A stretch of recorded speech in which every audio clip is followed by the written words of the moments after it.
Galimera, Galispera, Galinichta. No matter where in this wild, wacky, and sometimes wonderful world you might be, thank you for making the Highbury Squad part of your day.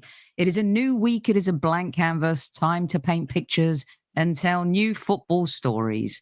And in the house with me, well, you can see. Let's rock and roll, squaddies.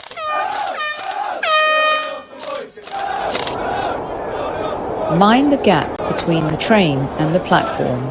Please stand clear of the discussion doors. The next stop is Highbury Squad.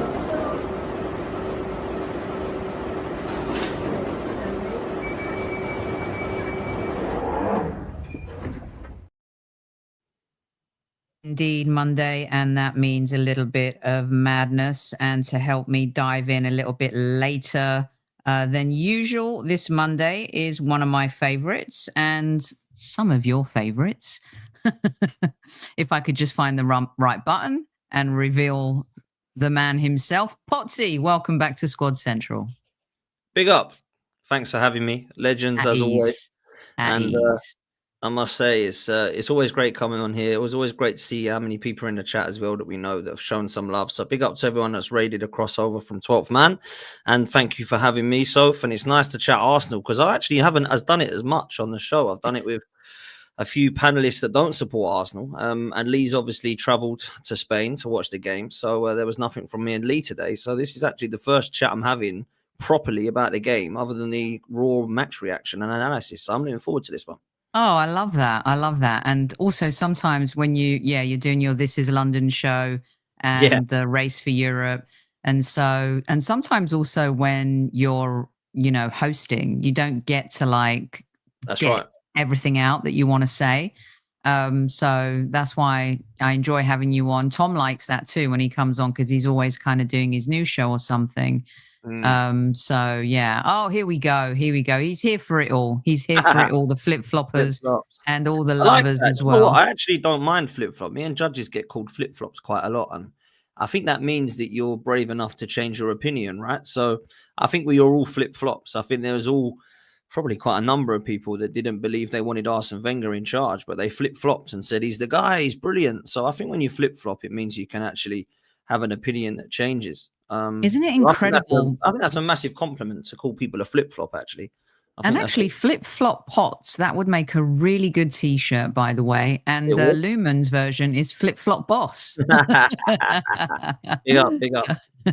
So we like that as well. It's amazing, isn't it? Because I don't know if you saw Tom's stuff, but he had a similar situation because when he first watched the game and he was in the stadium, and I don't know if people realize this too, but when you're in the stadium and you're having to do live blogging and a match report, you watch the game, you're engrossed in the game, but everyone misses something at the game, right? Whether you go to the concessions or you go take a pee, whatever it is. And at first he didn't think that Ethan kind of played particularly brilliantly. But then when he went and watched the game back, he said, my apologies. And here's what I saw with Ethan. And it just astounds me still to this day that we're still going back and forth with each other for changing our minds about stuff. I get the people that are kind of angry with people who've been vitriolic about maybe, Arteta or Havertz or Odegaard, just wanting them, never seeing any good in them, I get that part. But to not be able to change your opinion about something. And I reached out to Dan because he was one of the first people I thought of.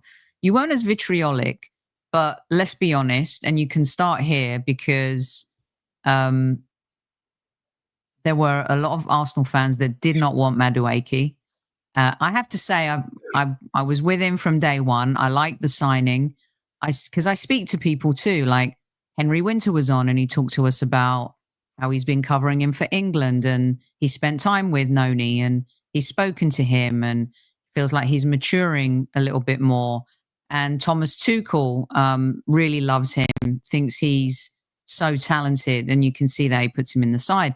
And then, I was going back and forth with Jason Cundy, and he was a Chelsea fan that was actually really upset that we bought him from them. He did not want Noni to leave Chelsea. Now, of course, some people will say, well, don't overreact too much. But Dan, you weren't in the corner of Noni, and I did title this Potsy's Apology. You put a video out. Talk to me. You were there on Saturday. What did you think first when the transfer was made, of course? And then what do you think now?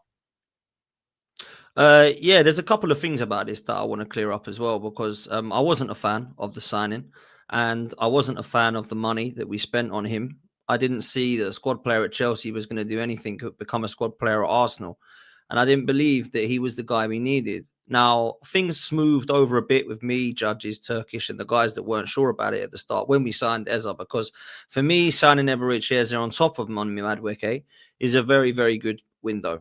Okay, now I think a lot of people, when they saw Noni Madueke come in before Gyökeres and before EZE, or before the rumours of Rodrigo or Semenyo were there, everyone was rolling their eyes thinking, you're joking, we're buying another Raheem Sterling type player here, what's going on?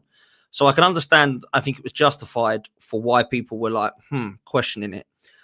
Now, where I believe the apology has to come in, and it is an apology for me as well, but I think more where I was getting at was the fans need to apologise, because I think that there's a section of fans that said, like me, oh, really? I don't want this. And there's a section of fans that were disgraceful, which is who I'm really kind of pointing the finger at by putting petitions together, throwing loads of stuff over walls, murals and stuff, coming for his family, being abusive to him online, telling him to stay at Chelsea. For me, they're not fans. They're just not even human beings, as far as I'm concerned. They're just scum, right?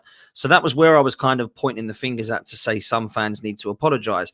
Now, of course, you get the keyboard warriors that go, yeah, like you need to apologize, and you think, okay, calm down. I'll apologize for saying that I didn't like the signing, and actually it could be a good bit of business. I've got no problem, but I'm definitely not in the camp of putting a petition together. I'm definitely not in the camp of abusing him and saying, stay where you are, you're a scumbag.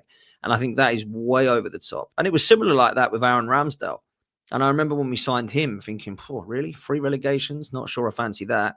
But let's at least see him in an Arsenal shirt. And when I saw him in an Arsenal shirt, I was pleasantly surprised. And I kind of likened Madueke to Ramsdale there, because nobody wanted Aaron Ramsdale. So let's just say how it is. And there's not many that wanted Noni. And I looked at him in an Arsenal shirt for the first time and thought, okay, let's see what he does. Oh, Anfield looks pretty good. And then I thought he was excellent at the weekend. He was actually my player of the match. I know Zubimendi got it, and fair play. But I think Madueke, for me, was the one that surprised me, and pleasantly surprised me at that. I think when you look at the individual performance and the take-ons and the one-on-ones that he was quite easily like blitzing past and cooking the left back, I thought it was very, very impressive. And I think that the fans accepted and took to him very quickly. And that's something Arsenal fans are very good at. They're very good at making their decision quickly for the wrong reasons, but I think they're also pretty good at making their decision for praise as well. I think it's very easy to win over the Arsenal fan base, to be fair. Now, I listened to Turkish earlier on Forever Arsenal, big up to him, and he made a good point. And he said, well, okay, let's calm down. He had a very good game, but I'm not saying sorry to something which, for having one game, we've got to see a season what he does. He didn't score, he didn't assist, it was a very good performance, but it wasn't like, wow, this guy's blitzed it and, get him a statue. And I understand that. And I think, yeah, we maybe need to calm down, because it wasn't an outstanding performance where you think, right, let's make him the captain and Saka's not getting back in, But I did look at his individual performance and thought, yeah, you're a very good player. What I liked about his individual quality was the fact that he was unpredictable, Soph. And I think something that we've been guilty of over the past on that right-hand side is we know they're cutting in on their left. We know Saka's going to. Now, he's bloody good at it, and no one can get the ball off of him. But when Pepe was doing it, it wasn't really working. We've had Sterling and Willian over that side that haven't really been able to do it, and Reece Nelson likewise. We had Fabio Vieira over there at times. Ethan Nwaneri, we kind of knew where he was going. I think he's more central. For me, I've been very impressed with what I've seen individually with the technical ability of Noni Madueke in terms of take-ons on the outside as well as inside.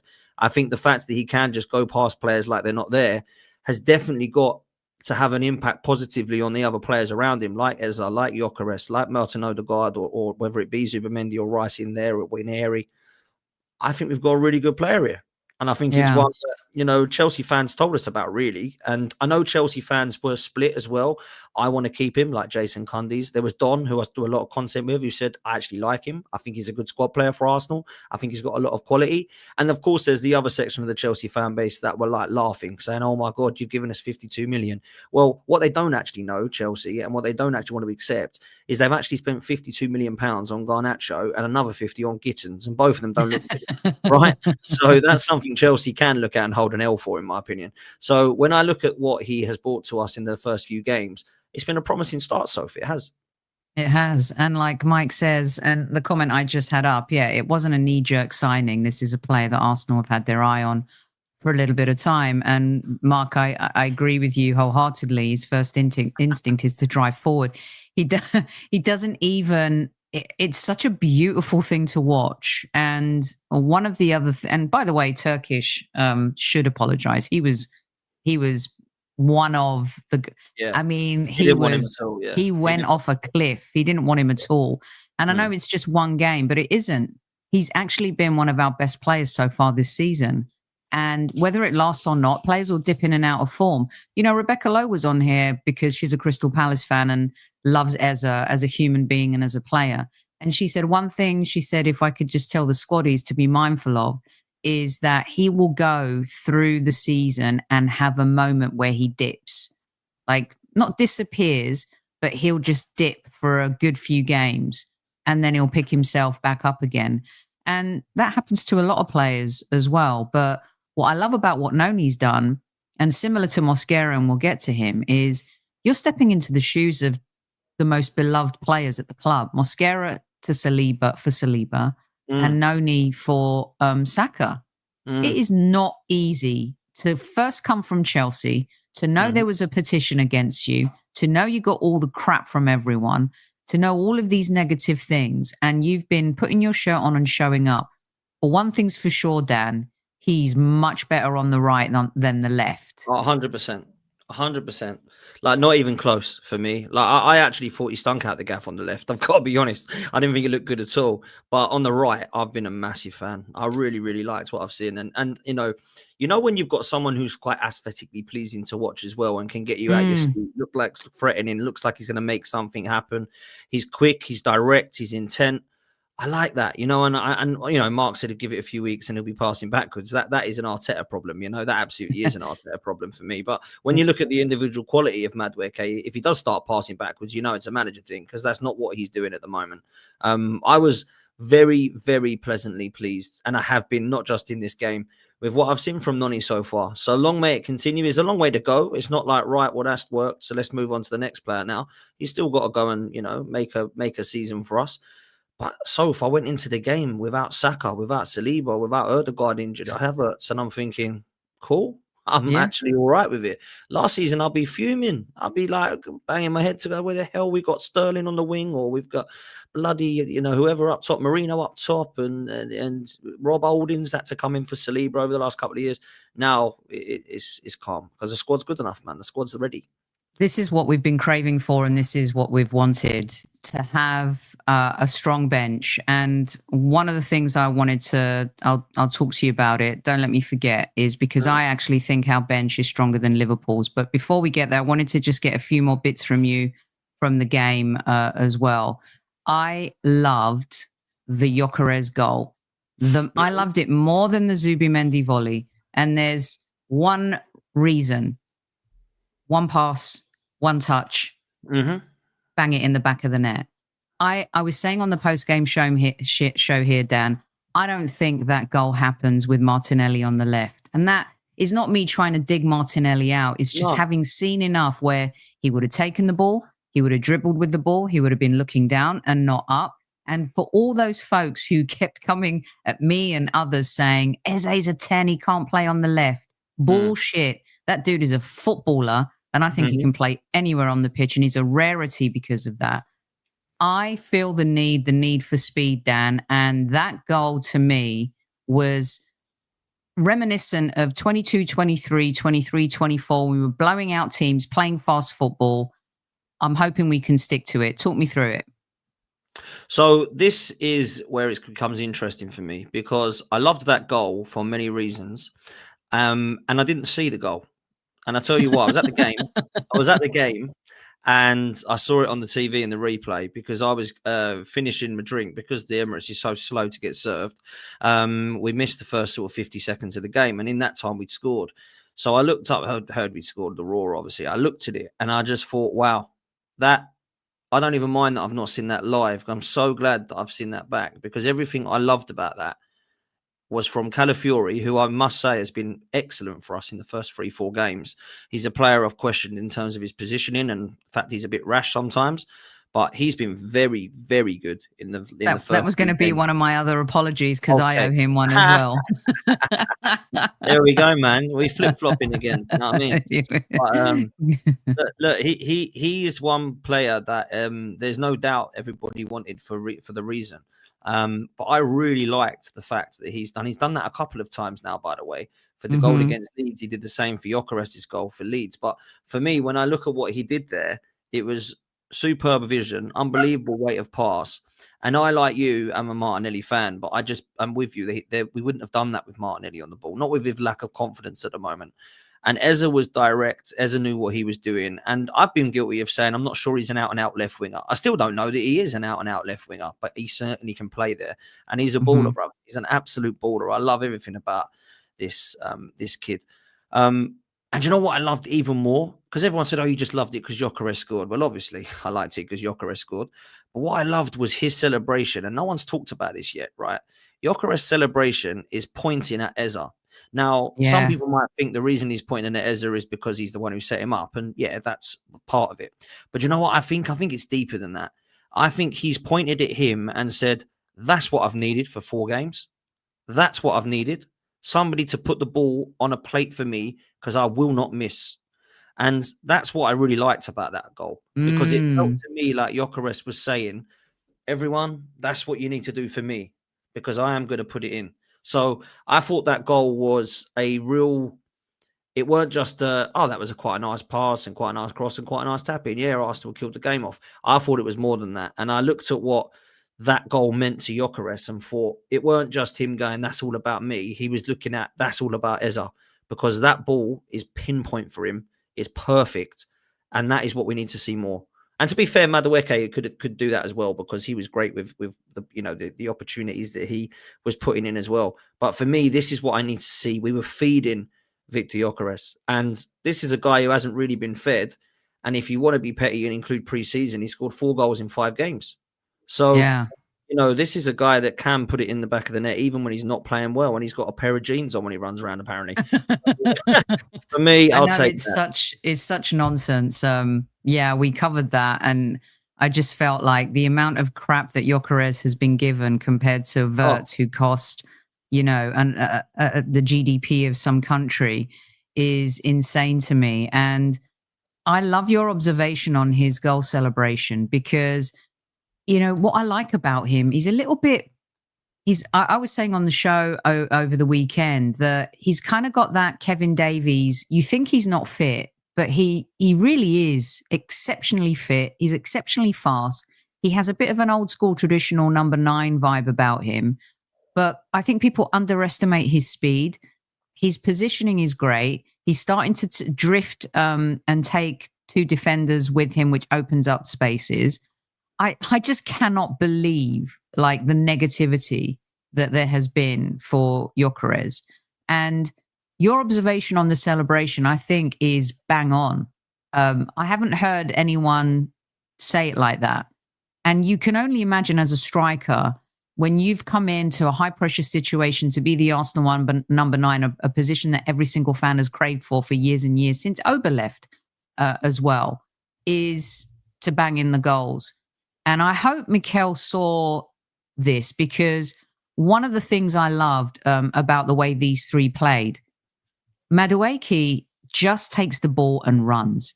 And his stats might say that, he loses the ball often, Dan, but that's because he takes more risks with the ball going forward. And I'd rather have a flank player like that who takes risks than none at all.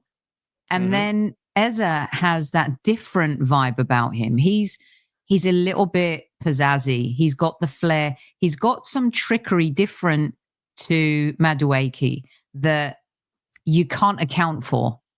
I would even say this, and don't kill me, everyone. I hope you can understand what I'm trying to say here.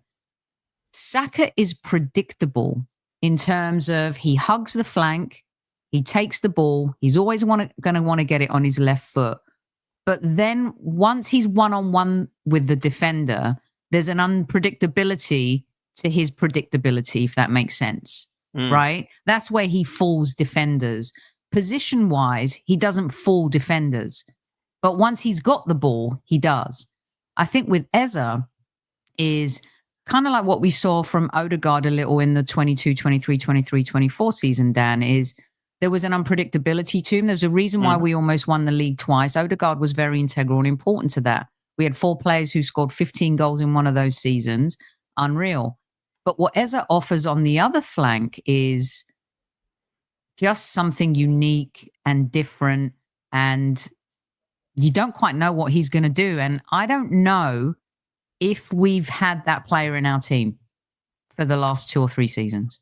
Look, I think there's definitely an element of unpredictability in comparison to Saka with Madueke and EZE. Now, I still prefer Saka because I think he's our star boy. Oh, yeah, I'm not saying that. I'm just... No, I know you're not. But you're certainly right to say that the profile of players are different than we've got in the squad now. I think that's what we need to learn from this, is that we are in a position where we've now got very different profiles. I think EZE's different to Madueke. Madueke is different to Saka. And you might say that Madueke is quite similar to Saka in parts, but I think where he's different is he actually will go on the outside and be his man. I think his take-on's better than Saka. The other thing we've got to remember is it was actually a gal who told me this stat. So somebody did a stat last season, and they looked at the top 5 players in the Premier League after 100 touches of football that took a shot or an assist within those 100 touches. And the top 5 players in the league were Mo Salah, Cole Palmer, Bukayo Saka, Noni Madueke, and Eberechi Eze.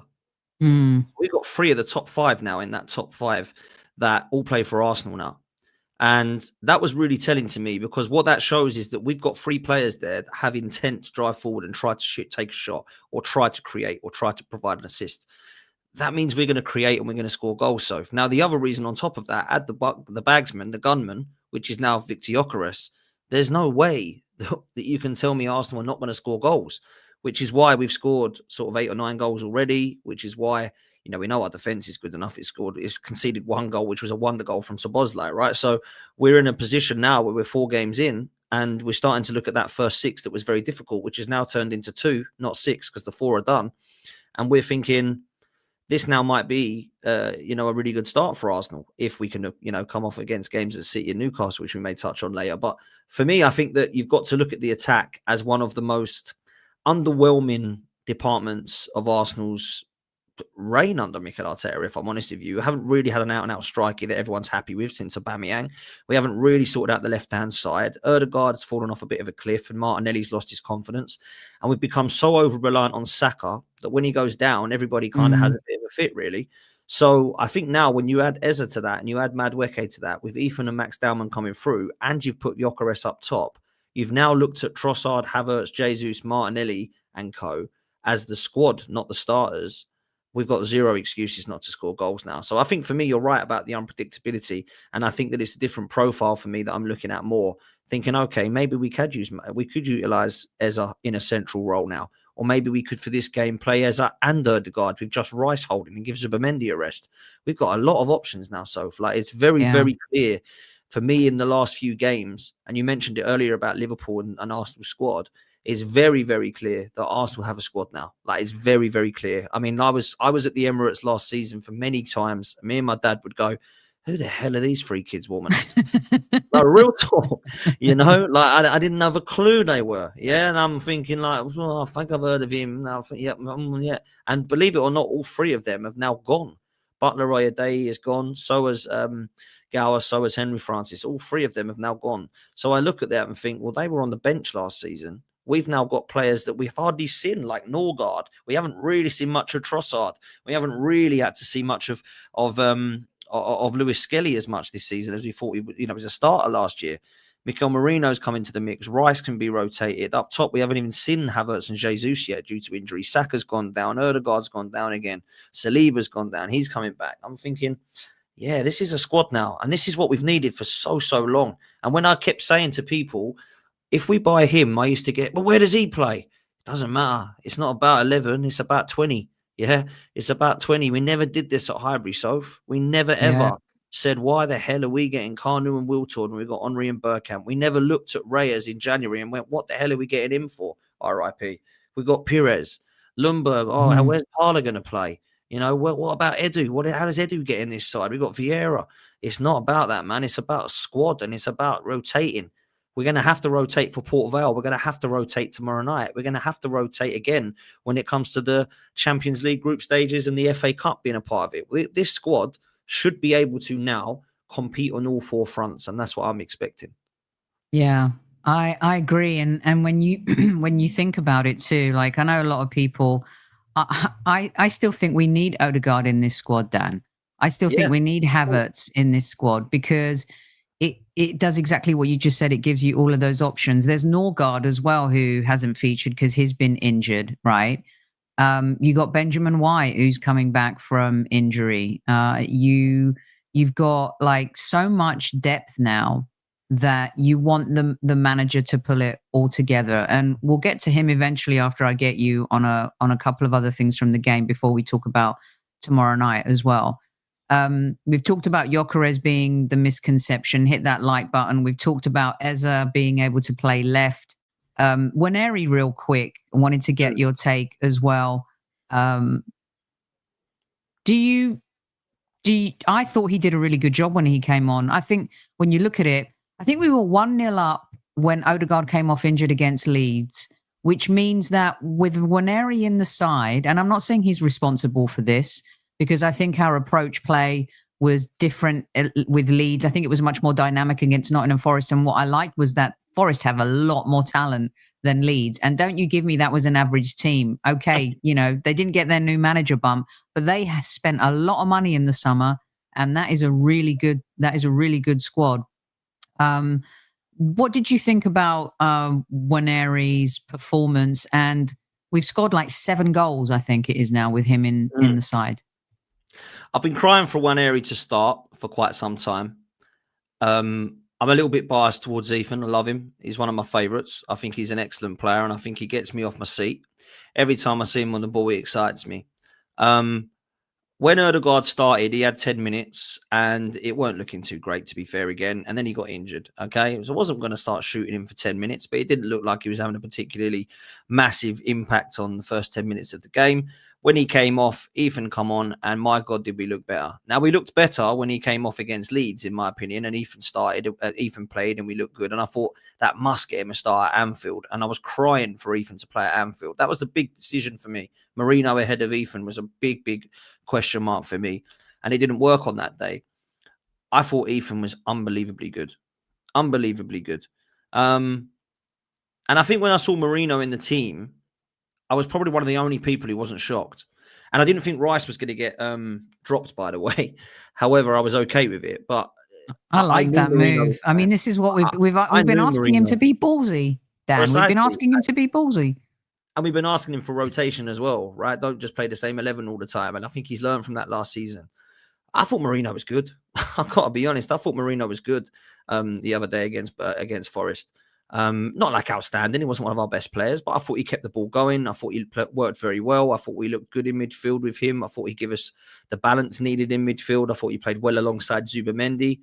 But the Ethan performance was the one that really kind of excited me, because I can only compare him to what we've seen with Odegaard, right? I can't compare him to Kaka or Ozil or, David Silva, right? I can be realistic about what we have and what I'd like to see with the options that we've got.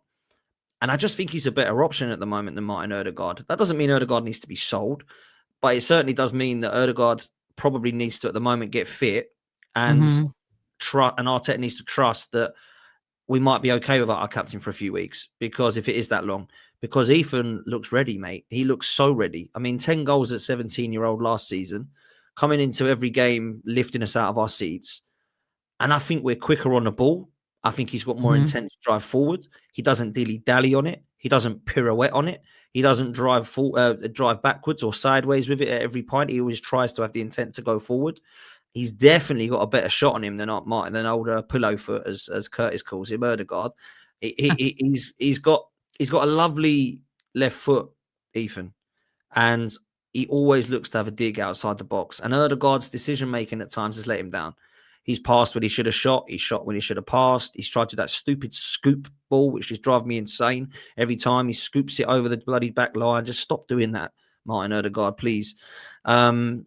Ethan doesn't do that. And I was very impressed with his performance. Now, there's a few people that said, then you see what he did. I didn't think he was that great. And I think Tom might have been one of those, and he went to watch it again and said, actually, he's very, very good. I think Albert, big up to Albert in the chat, said he did the same. I think Ethan Nwaneri is going to be a talent. I think he's going to be an unbelievable player for Arsenal. So, mate, give him a go. Let's try him there. Let's see. Last season, he said he made the mistake. He said he played Trossard there for too long when Ødegaard was out, and he should have played Ethan because Ethan was scoring against Preston and Bolton, and he was scoring against Brighton and Southampton and even Man City. I think he scored at home last season. So to get 10 goals from that position at 17, fair play. So I hope we see more of Ethan. I really do. Yeah, I thought his off-the-ball performance was much better yesterday as well. Yes. Like, I think he was much more disciplined defensively. Over 300 in live chat. Kiss nut. Glasgow kiss that like button, everyone. It costs you nothing. Technically, if there's over 300 people, there should be 300 likes. You're getting free content here. And I hope you're enjoying the conversation with Potsy. If you're not subscribed to Football's 12th Man, please go do that. So let's move to, we've talked... I love the conversation about, I think we're very excited about EZE. We're very excited about Noni. Gyökeres, I don't care if he's beautiful or ugly, as long as he scores goals. That's what we've wanted. So I don't understand why people are complaining about that. Marino and Zubimendi, I think, complement each other quite well in the midfield. But again, competition. Look, Trossard came on and had an assist. You know, beautiful cross for Zubimendi's header. This is what we've wanted. This is what we've needed. You know, players breathing down each other's necks. It's the perfect storm. Even Declan Rice, like getting dropped, rested. We won't call it dropped. I just love that from Mikel. Probably starts tomorrow night against Bilbao, and we'll see. And we'll get your starting 11 before you get out of here. The other area that I've just been blown away, and I know every single Arsenal fan has done. And when we did a show with a group of Arsenal fans last week, I asked them, who's going to be your surprise signing of the summer? And they all chose Mosquera. I mean, we did a show with Kevin Hatchard where he talked us through all of his attributes. And he played a lot on the right for Valencia, Dan. Mm-hmm. But again, this is another player, and credit to Andrea Berta, okay, who can play, he can play right back, he can play centre back. To come in against Liverpool, have a dodgy 3 minutes, and then since then has made you not miss the diggity don William Saliba, who we all love and adore so much. This kid is unbelievable, Dan. Listen, Soph, when we signed the 8 players that we signed, I was on a show, and I can't remember when it was now, and they said to me, what do you make of the signings? I went through them all very, very quickly, and the obvious ones were the Gyökeres signing, the EZE signing, we went into it. And they said to me, which one intrigues you the most? And it is Mosquera. Now, it's not because I don't know much about him. It's because it is clearly an Andrea Berta signing, okay? Mm-hmm. Mikel Arteta hasn't had much say in this one from what I understand. And Andrea Berta, clearly Arteta said there's a position that we need. And Andrea Berta has said, I know the guy. Now, I don't know about you, but I haven't seen as much of the other fan bases kicking off when we signed anybody. Maybe Palace were a bit upset about EZE, but they kind of knew he was going. The Valencia fans knew he was going. They weren't upset that he was going. I mean, they were a bit annoyed, I suppose, because they know it. But they were like, we're going to lose him because he's that good. They were upset with how much we got him for. Correct. We got him for literally nothing. Now, It's an unbelievable signing in terms of what money we got him for and the potential of the lad. Now, all I did was saw highlight reels on YouTube when we signed him. Now, the problem with that is I'd done that for Mustafi and thought, oh my God, we're signing Sergio Ramos, right? And he definitely was not Sergio Ramos. Let me tell you that. So it can be very, very difficult and very dangerous to do that, okay? When I looked at the highlight reel with him, he looked very good. He looked very physically demanding. His physically attributes were good. He was kind of strong. He was paced. He was physically imposing. His passing range was good. He looked comfortable on the ball. I thought that sounds promising because, you know, he's got a lot to learn. But one good thing is he's learning off of Gabriel and Saliba and Timber and White and the guys. So he will fit in quite well there. I didn't expect to see him as much as I have done already, Soph. And I cannot believe how good he's looked, how calm, how composed, how comfortable on the ball he's looked. These are big tests for him, by the way. This is a new league. You're coming on after 4 minutes at Anfield. You're coming into a pre-season game against Tottenham. You're going to start the game against Nottingham Forest because, the Saliba's out, and zero pressure, mate. But Saliba's pretty good, so no pressure and all that. And he's absolutely flourished, mate. He's looked fantastic. Now, I don't think that he's going to be the next Saliba, and he's not going to be the next Tony Adams, so let's calm down on that. He's got a long way to go, but he's a young kid. He is going to make mistakes, and they are going to become rash at times.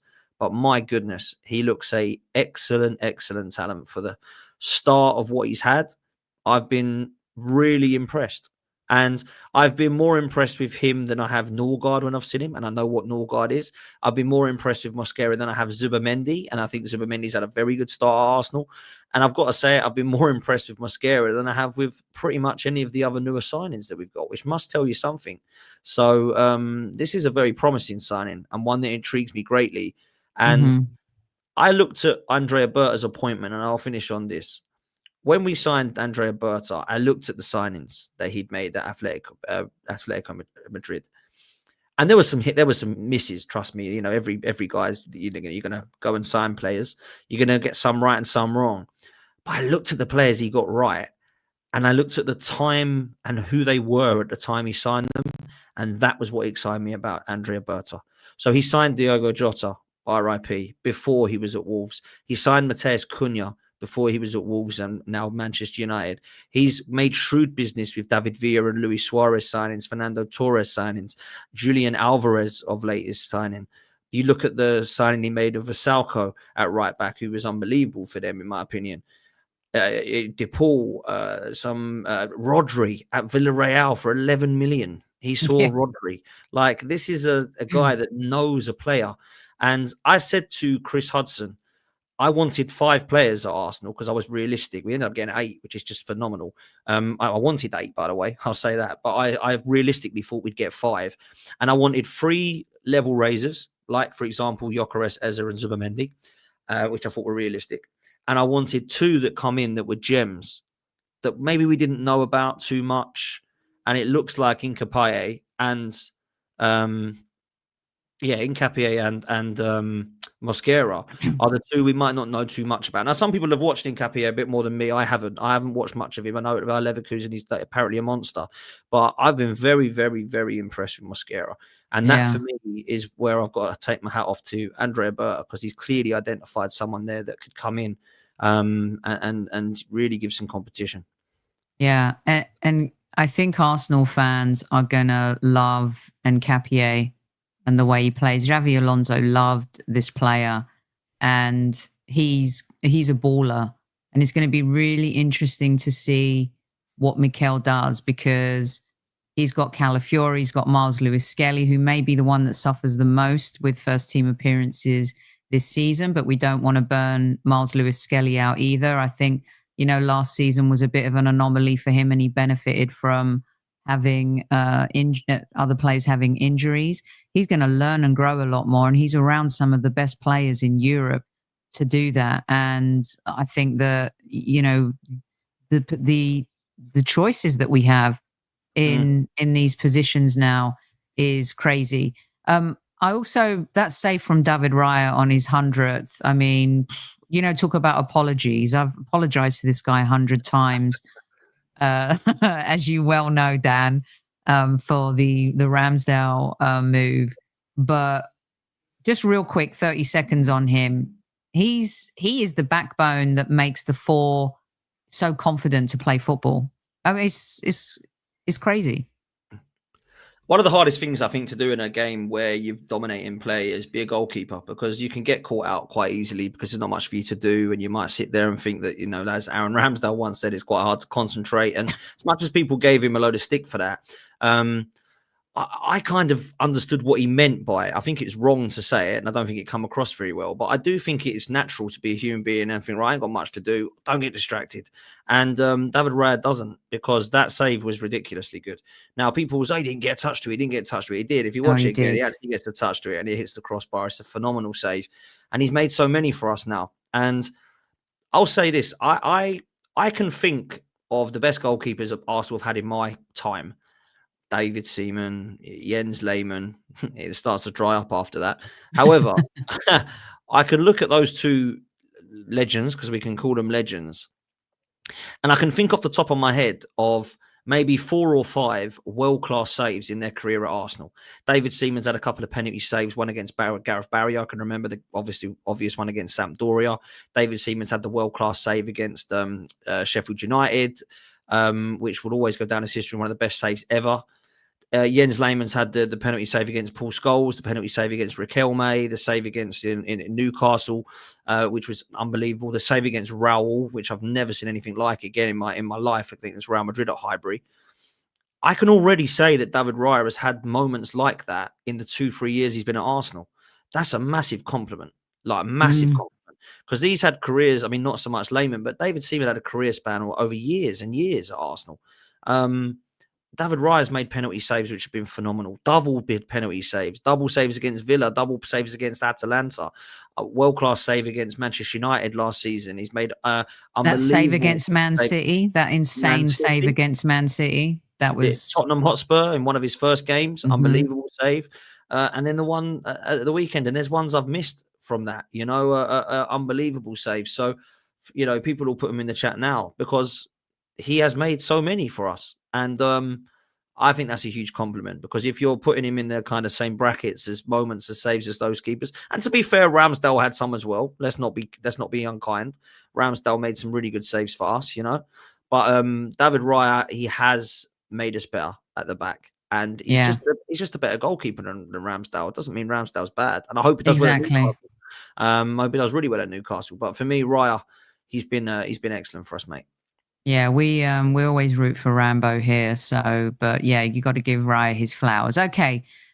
Is there anything else real quick from the weekend that you observed that you wanted to share with the squaddies, seeing as you haven't really been able to do it on your platforms? Yeah.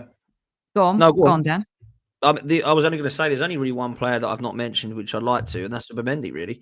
I thought the goal was unbelievable. I thought the second goal was very unpredictable as how he would score. I did not expect to see him getting headers in the box, but he's good.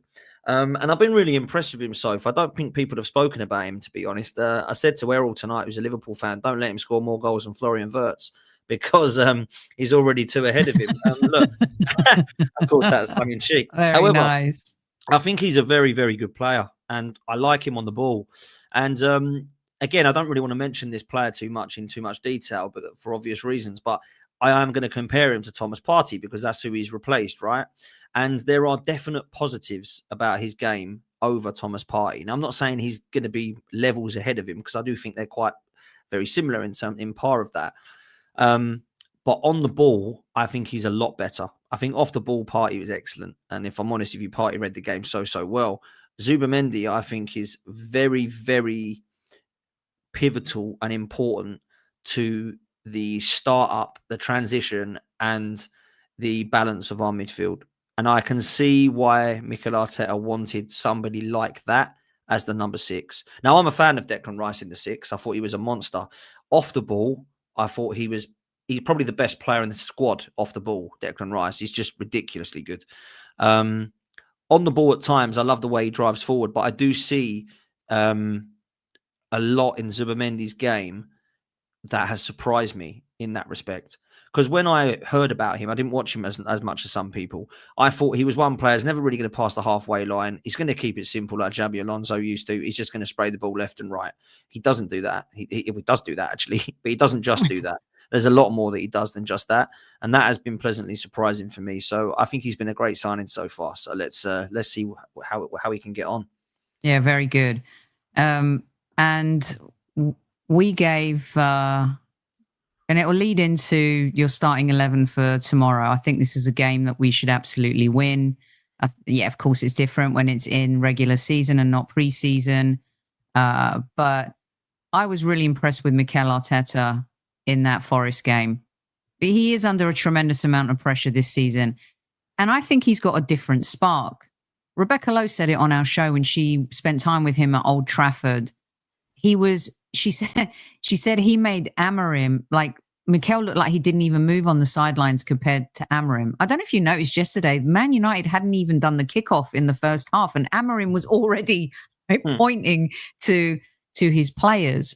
I thought that Mikel managed the squad brilliantly, and maybe one of his best man management games, sub games that I've seen in a long time, Dan. And you got to give credit where it's due. I gave him a 10 out of 10 for Nottingham Forest. Yeah, on my fan cam with Robbie, I started it by saying you've got to praise the manager today. And a few people laughed and started shouting at me, going, yeah, because they were so surprised that I'd praised him. But I do believe he deserved credit. I thought he got it spot on with his team selection, with his substitutes, and with the way that we played. And I think, let's just be real, the reason we liked Mikel at the weekend was because he allowed them to play. He allowed us to go forward. He allowed us to attack. He didn't tell us to start passing it around at the back and keep it resolute and don't go for anything but set-piece goals. He allowed Noni and he allowed EZE and he allowed Nwaneri to go forward and express. And that's why Gyökeres scored, and that's why we won the game. And that's why we look better going forward. And that's why we look threatening going forward, because they were allowed to actually go for it. And I think he's got to do that a lot more now. I need to see him trust this amazing defence that he's put together, because that's something that he can say he's been a part of. He's been a part of building a defence that looks probably even stronger than it did when it went invincible. Let's be real. Yeah, I loved our invincible back line, but the backups weren't great. You know, Keown was 37. Sagan was pretty much hopeless. I think we had Justin Hoyt and Gal Clichy, right? And Senderos. You know, it was nowhere near the level of what it is now in terms of its strength in depth. Although the first back four might be better. You know, we don't have an Ashley Cole, a Sol Campbell, a Toure and a Lauren, but certainly what we do at the moment is have a back four that looks good and then four behind them that look pretty good. So I would say that we are stacked defensively. So he's got to trust that now going forward, mate. He has to. It's an interesting comment, actually. Mikel always looks decent when he has a forced substitution. Odegaard should have been dropped last season. If he's fit, he plays. But maybe as you get results, and you know, at the end of the day, he needs results and he needs to win. And I think MK was the one that said it. You know, he's been spoken to. Of course, we don't know that. That's speculation. But there is rumor that, you know, that he's been kind of, you know, met with Josh Kroenke and, you know, they expect trophies, Dan, and humbled by Berta. And I think it's no nonsense this season. And I would rather he focused on, you know, don't worry so much about what song's going to come on at the end of the game, or getting rid of the tunnel where players come out, which, by the way, is a good move. Another one of his good moves and stuff. So what do you do tomorrow if you're Mikel, Dan? What does your starting 11 look like, knowing that Manchester City is going to come up at the weekend? And I'm going to get while I have you this week, I'm going to get your take on that real quick as well. But your starting 11 for tomorrow night. Sure. Just quickly, if that Kroenke thing is true and he's had a sit down with him and a talk, that's probably one of the only times that you'll see me say big up to Josh Kroenke. Let me tell you that. Anyway, my starting 11 for tomorrow night. David Raya will be in goal. I'm not dropping him for this one. I am dropping Timber because I think he needs it. I think with White coming in now that he's fit, I think that's good. I would actually play in this one Mosquera at right back, even if right centre back, even if Saliba's fit, because I don't think Benjamin White's available for this game. Oh, is he not? I don't think so. So we posted a quick video, you guys, by the way. It's on the video section.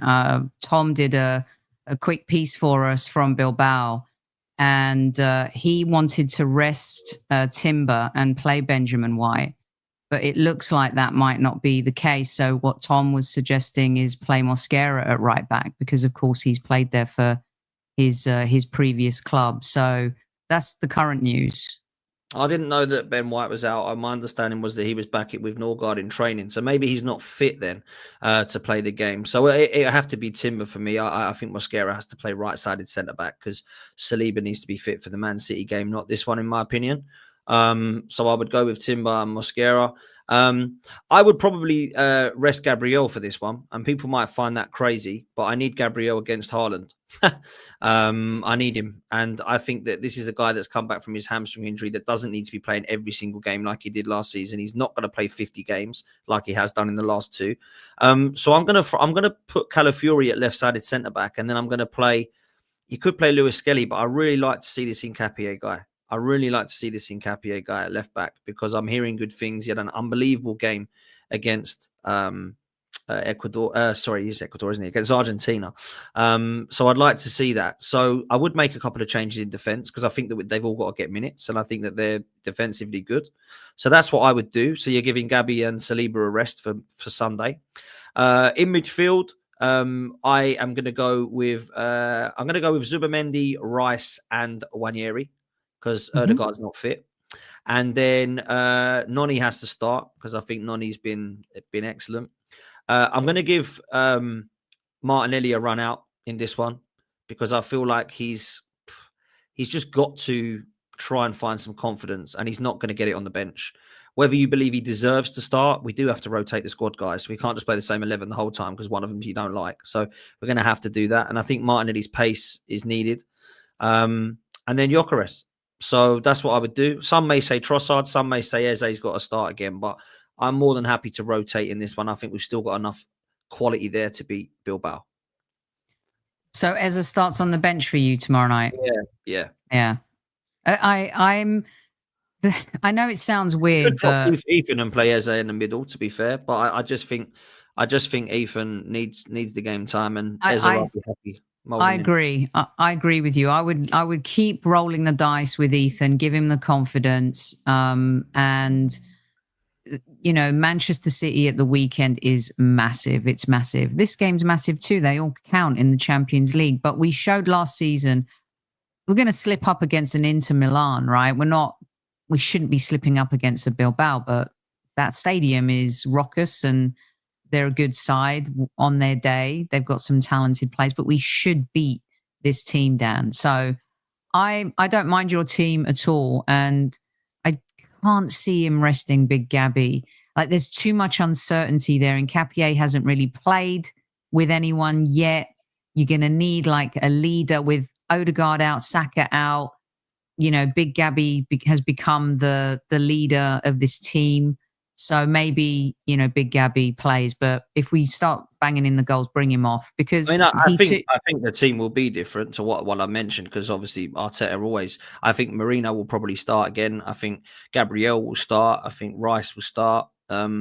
I think it would be a very similar team to the one we saw at the weekend. I don't think it'd be a lot of changes. I think I've made more changes than Arteta will, if I'm honest. Yeah.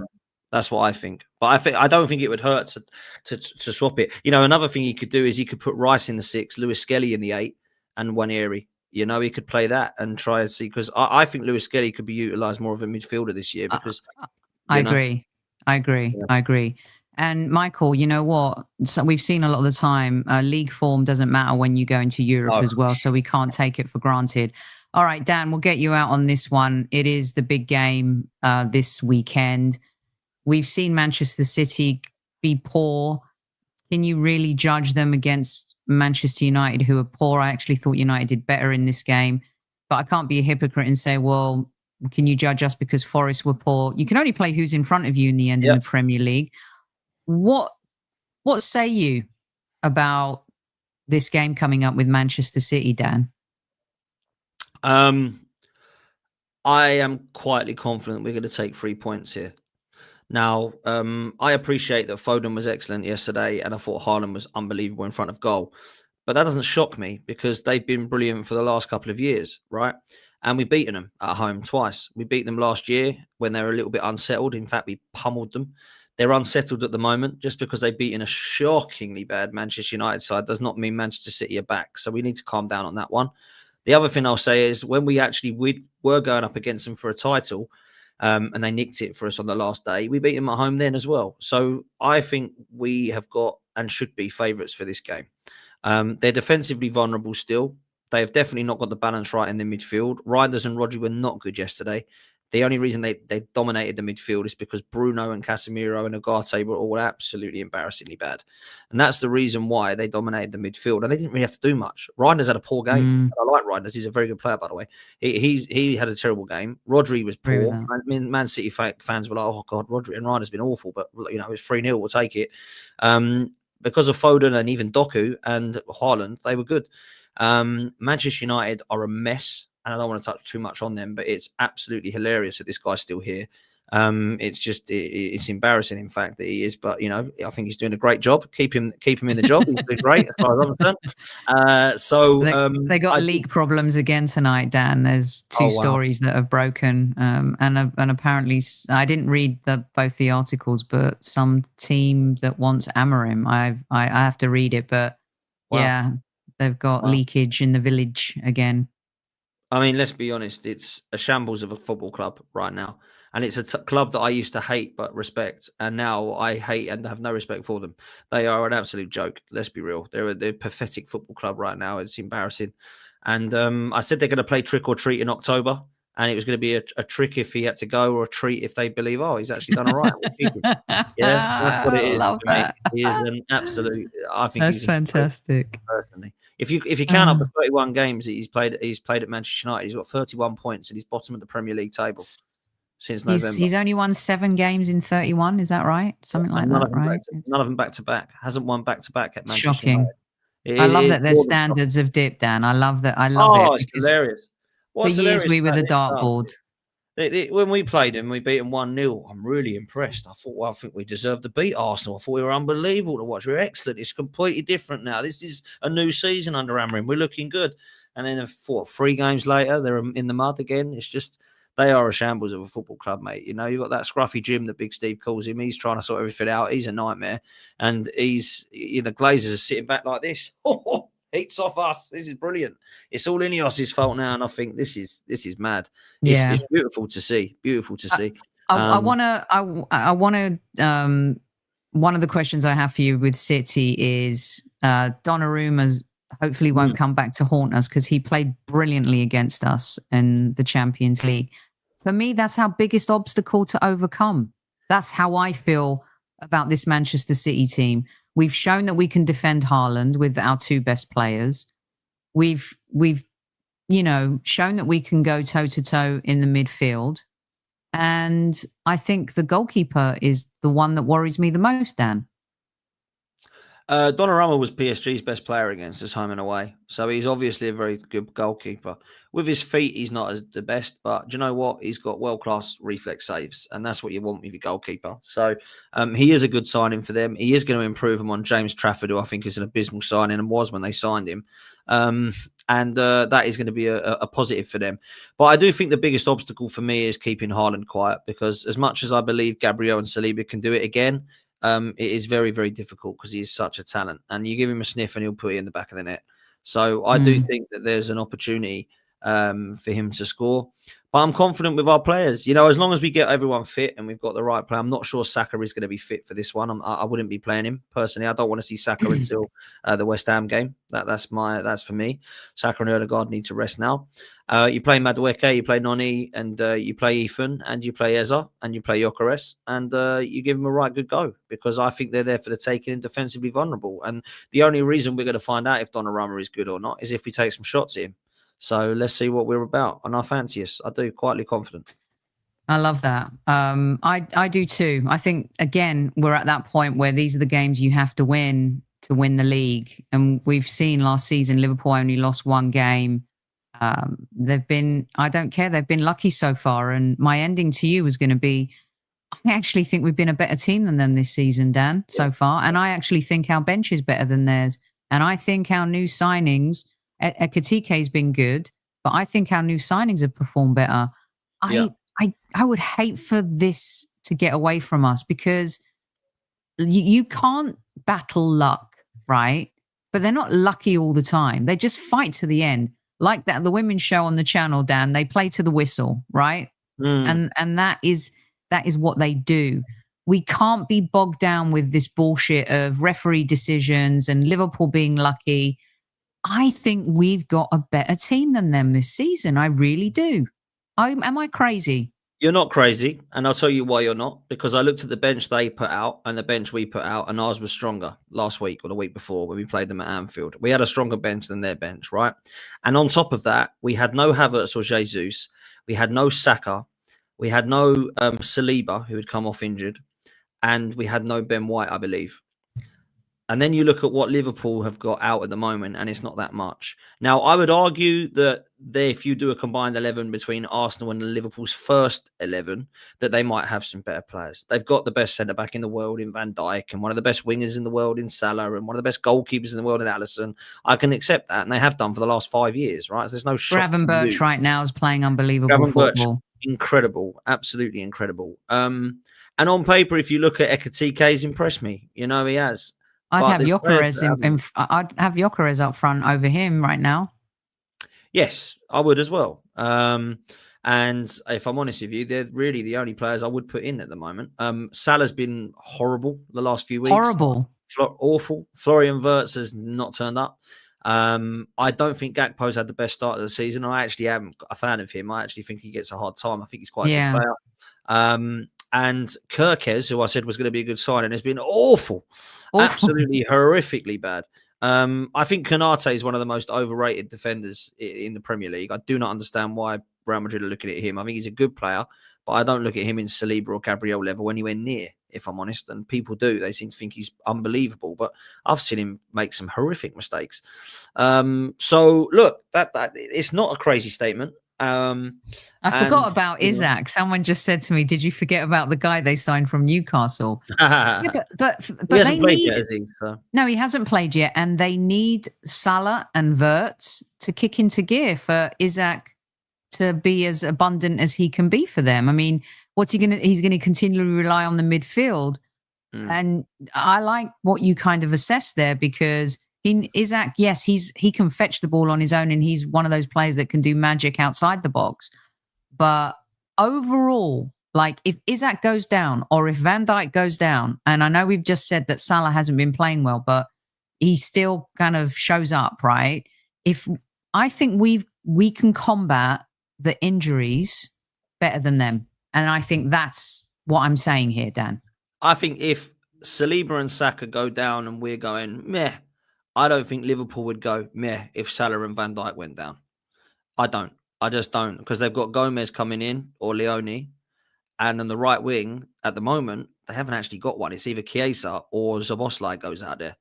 Now, I know what I'd rather do. I'd rather play Noni Madueke.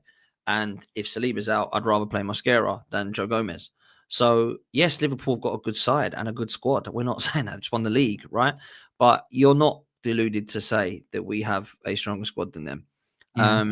And, you know, look, when you look at what happened last season, Isak is probably one of the best strikers. No one touches sides with him. Salah, only Lamine Yamal can really get close to him, right? You've got Alisson, probably one of the best goalkeepers in the world, right? The best, probably still. Van Dijk, the best, probably still. Florian Wirtz, yes, he's had a stinker, but when they signed him, he was £117 million for a reason, so because he was pretty good. So when you look at it, like they have got quality. But in terms of the squad, I think the squad we are stronger. I do. Yeah, I agree. Pressure on Arteta, you know, it does. I mean, look, it's the fine margins that we've got to overcome. We can't be in a situation where you know we're dropping 21 points from winning positions. We can't be in a situation where we're drawing 14 games. It's the fine margins. This year, we've got to be better at those. We cannot be having those types of stats as part of our season. We won't get anywhere. We won't do anything. But we hopefully won't have as bad injuries. And hopefully with the depth of our squad, Dan, we'll be able to do better. As you know, the guest gets to close the show with their closing statement. What do you want to leave the squaddies with this time around, Mr. Potts? What do you want to tell them? I think the best way to end at the moment, for all the positives that we've looked at, there's many, I think we need to realize that the pressure this season on the manager is to deliver. And I don't want people to shy away from that because sometimes when we look at all the positives, we sometimes forget what we're actually here to do. And it's not just to have a few good games, it's actually to deliver something this season. This squad we've just said is very strong. And it's probably been the strongest that it's been for some time. this guy's got to get it right, man. This guy's got to deliver now. He's got to get it across the line. There's no more coming second is good enough. There's no more going out in semi-finals. There's no more being in the domestic cups. There's no more going into the Champions League with Mourinho up top. Let's go and deliver and get something across the line. And that's what I want the fan base to put the pressure on. It's not being negative by saying we should win. It's not being toxic by saying, please get us across the line and deliver. This is the aim of the game, right? It is not to go and try and compete at the very best with the very best and come full short. Like, we need to go and win a Champions League and shut up Chelsea and Man City who think they're bigger than us when they're not. We need to go into the Premier League and get it across the line and say, look, you've just spent 400 million on Isak, Wirtz and all these guys, and we've just gone and won it ahead of you. We need to go and take seriously the League Cup and the FA Cup and celebrate it. And those people that think they're dusty, go and ask Paul Merson, George Graham, Martin Keown, Tony Adams. Was it dusty when you won it in 93? You know what I'm saying? Is the FA Cup dusty in 2020 in COVID? Did we all think it was dusty and go, oh, God, blow that crap off of that cup. I don't want that one again. No, we didn't. We all celebrated it, right? So for me, let's go and take these trophies seriously, mate. That's what we need to do. So I'm putting pressure on him, man. 100%. Fair. Very, very fair. Very fair. And like JJ Johnson are in the house. He can't hide anymore. And I don't think he wants to hide. I don't think there's anyone at the club who wants to win this more than him. He wants to win. He wants to win 100%. Yeah. Yeah. Whether he can or not is another thing. Let everyone know, Potsy, where they can find you, what you got coming up tomorrow, what's going on in your universe over at the old Football's 12th Man. Big up to everyone on Highbury Squad. Big up to you, squaddies. Make sure you hit like and subscribe, people. If you do want to come follow myself, then it's over at Football's 12th Man. And we've just dropped a show, Race for Europe, tonight, which was very lit between Wolfie and Errol and LB all shouting at each other. Deji being class as ever. So that one was always fun. Make sure you go show some love there. I will be back tomorrow for a match reaction. And then Wednesday, I've got the Arsenal Roundabout show, which is always a very popular one. So come and show us over there. So show us some love over there. Is the whole squad lined up for that one tomorrow night? You got your starting 11? Yeah, so yeah, the whole squad will be Wednesday. They'll be all. I think I've got the panel that everyone wants. Put it that way. Okay, good. So, well, I always like to listen while I'm working, and usually when I'm listening, I'm working. I'm like. So yeah, well done, Dan. Thanks for your time. You've been amazing as per usual. Longer than the 40 minutes I told you, but you're always so gracious with your time. We love you here.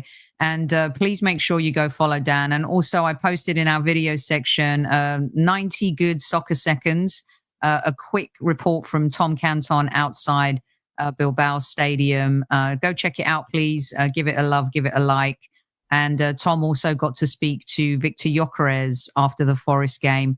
And the link to that article is in that video post. So please go show one of our other favorites a little bit of love as well. See, you get on the Highbury Squad, it's like Marmite, right? It's like whatever you get, Tom Canton, you get Dan Potts, you get a little mix up. It's like a meze, Dan, like a Greek meze that we've served up. That's nice. That's nice. That's what you need. That's what I tried to do on the Arsenal Roundabout. You get the Marmite, you get the jam, the peanut butter. Do you know what I mean? You have a little bit of a mix. Peanut butter girl. I'm a peanut butter girl. All right, squaddies, at ease. Don't forget to tell your loved ones you love them. I'll see you after the game tomorrow. And have a good night. Sweet dreams, everyone.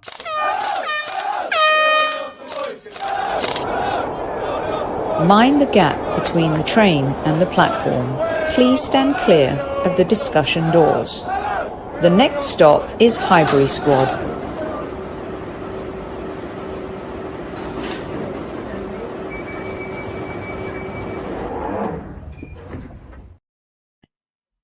Breath for Newman's ratings every show, and there you have them.